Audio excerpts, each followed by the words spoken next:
college admissions officers. What was the worst essay you ever read? The reasons that I have for wishing to go to Harvard are several. I feel that Harvard can give me a better background and a better liberal education than any other university. I have always wanted to go there, as I have felt that it is not just another college, but is a university with something definite to offer. Then too, I would like to go to the same college as my father.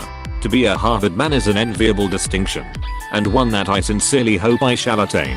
April 23rd, 1935. John F. Kennedy.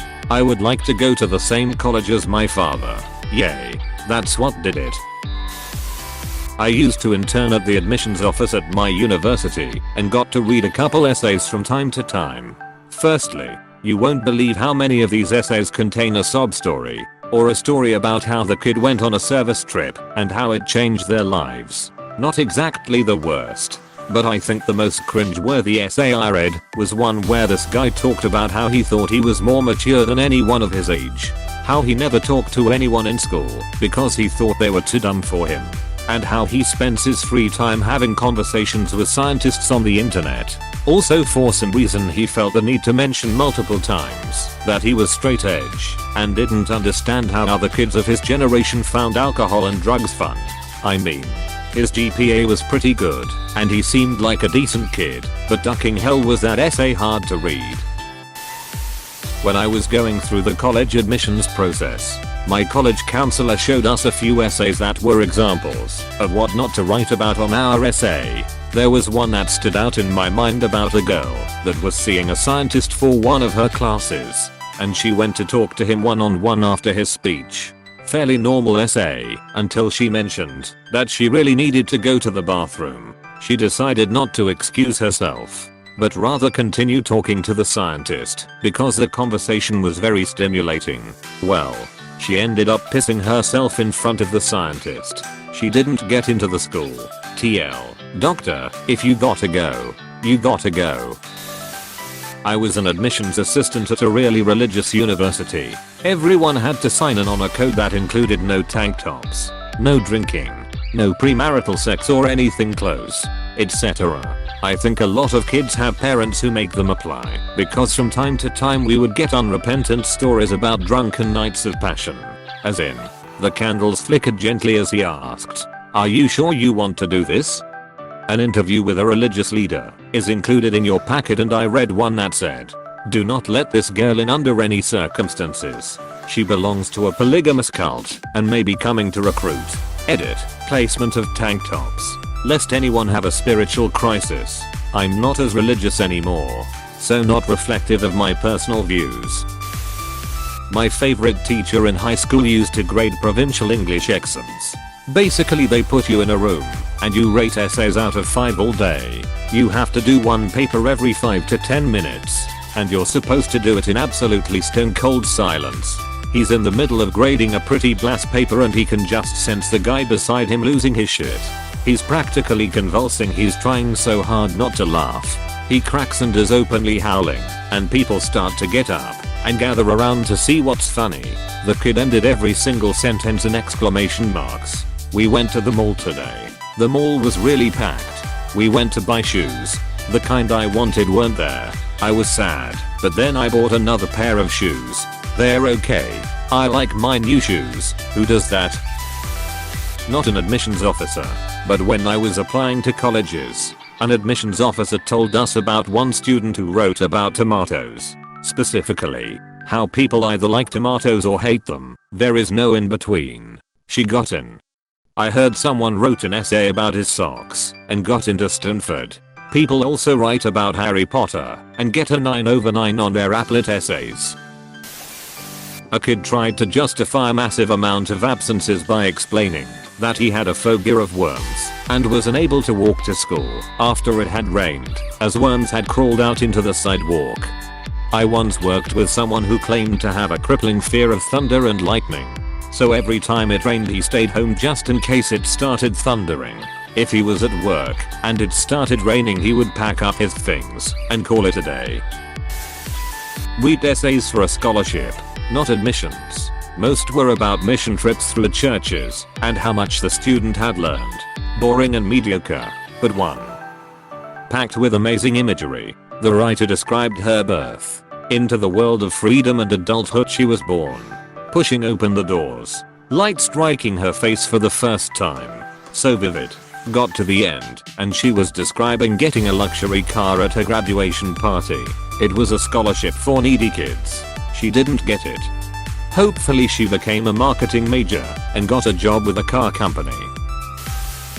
Former admissions counselor here. The worst essays, generally, are not particularly interesting.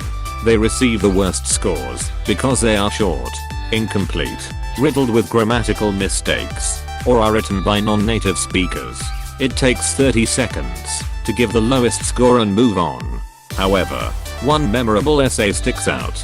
A student, rich, white, private school, wrote eloquently about how in a city black students ought to take up more sports, specifically polo, lacrosse, and squash, with conviction. This particular student, woefully unaware, wrote about how in a city students could learn more about competition and overcoming adversity from taking up these sports. His proposal was to host sports camps in the suburbs for the students of color to attend. A girl in my school wrote about how she thinks the essay portion of applications should be removed because it's degrading to the student. Don't remember if she got in. Reading all of these stories makes me realize my college admissions essay was actually pretty good. I used to work in admissions and my boss had pinned an essay up in her cubicle with the name whited out. The entire thing was written like the applicant was a cat. She talked about coming to learn with silly humans and how art would be a cat's true passion if cats had passions. She said that she didn't care about getting in. She just wanted to prove that she could. I don't think she was accepted, but that would have just been because of grades or text score, not the essay. That essay was legendary. Not me, but someone I know who used to be a college admission officer. The essay question was, what makes you think you can get into insert university name here? One essay was more memorable than others. The essay started pretty decently until you get 200 words in. This was actually mentioned in the essay, word by word, according to my friend. And I quote, and Bob was like, that's audacious, but what sucks is, he's a pedophile, and he was stealing pizza when he was in high school, man. I can't make this shit up. Semicolon dash semicolon. I knew someone in high school who submitted a hardcore Sonic's Tales fanfiction to a college. They spent $100 just to submit a joke. No, they didn't get in. I read essays for a scholarship foundation and the worst essay I have ever read was from a girl who wrote that she was a good person, and she backed that up by stating that she was a virgin. First of all, I don't think being a virgin makes you a good person or not being one makes you a bad person. Second of all, who the hell talks about their virginity on a scholarship application? I've been an admissions counselor for a year now at a small private school, and there's just so many things that high school kids and their parents don't realize about what they put us through. One kid in particular made an entirely last-minute decision to come to our school literally the week of move-in. And since we are a small, numbers-driven institution, we take anyone and everyone who wants to come. I spent all week explaining to this kid every aspect of our paperwork, all the things we need from him, and we even handpicked this kid's roommate. Every day, he would call with more questions that I had already explained, and would absolutely freak out when I told him something that he hadn't heard before. His dad almost came to the school at least 6 times, from over an hour away, and we would only barely dissuade him from coming. It was a mess. And when we finally got to stop working with him, it was the happiest day of my life. A piece of advice for all the high school seniors out there: make sure both you and your parents are polite and helpful when dealing with anyone from the college you're attending. We all talk, and if you screw around and make any of us annoyed at you, your opportunities, especially financial aid, will dwindle. Not an essay example, I do have one. But I heard of a university, Duke, I think, that a kid wanted to get into so badly that he called the admissions office at least 6 times a day until they finally dropped his application to avoid his phone calls. Essay time. A kid wrote a wonderful 250 to 500 word essay about how badly he wanted to get into Emory University and how much it would mean to him. The only problem was the final line. For all of the above reasons, I believe that an education at Cornell University would help my future as an adult. Of course, it was better written than my rendition. But the point was that he copied, pasted, and forgot to remove the last mentioning of Cornell. He didn't get into Emory. In college, a philosophy professor of mine told a story about a student who had to write a 2,000-word essay about Immanuel Kant and what he would think about a person improving, implying faking, their CV. I live in the Netherlands and CV is also the abbreviation for a central heating system inside a house. So this guy got those terms mixed up and essentially wrote a 2,000-page essay about Kant's views on boiler management.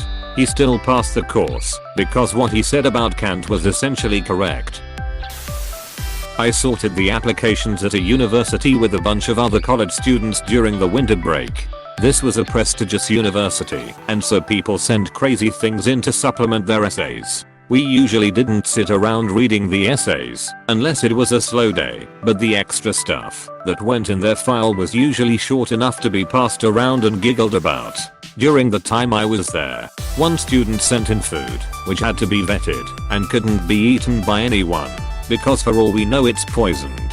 One sent in 6 recommendation letters, one from each other their parents, and also a next door neighbor. That one was tough, because technically we were only supposed to count the first 3 given. But my favorite had to be a guy who sent in a coloring book he made himself. It was made of construction paper and drawn on with crayons. Each page had a cutout and typed up part of his application. This boy didn't send in an application other than this makeshift coloring book. I know because I sorted it and had to go around the entire building asking if we even had a folder for this kid. We did not. Not admissions, but something my LSAT instructor told me about. There was a kid who really didn't want to go to law school, but his parents made him take the LSAT or they were going to cut him off. He ended up doing really well. Got a 176, but wrote "duck" over and over to fill the entire essay portion. He had a 4.0 GPA, 176 LSAT score, and didn't get into a single school. Hey, thanks for watching, and don't forget to subscribe.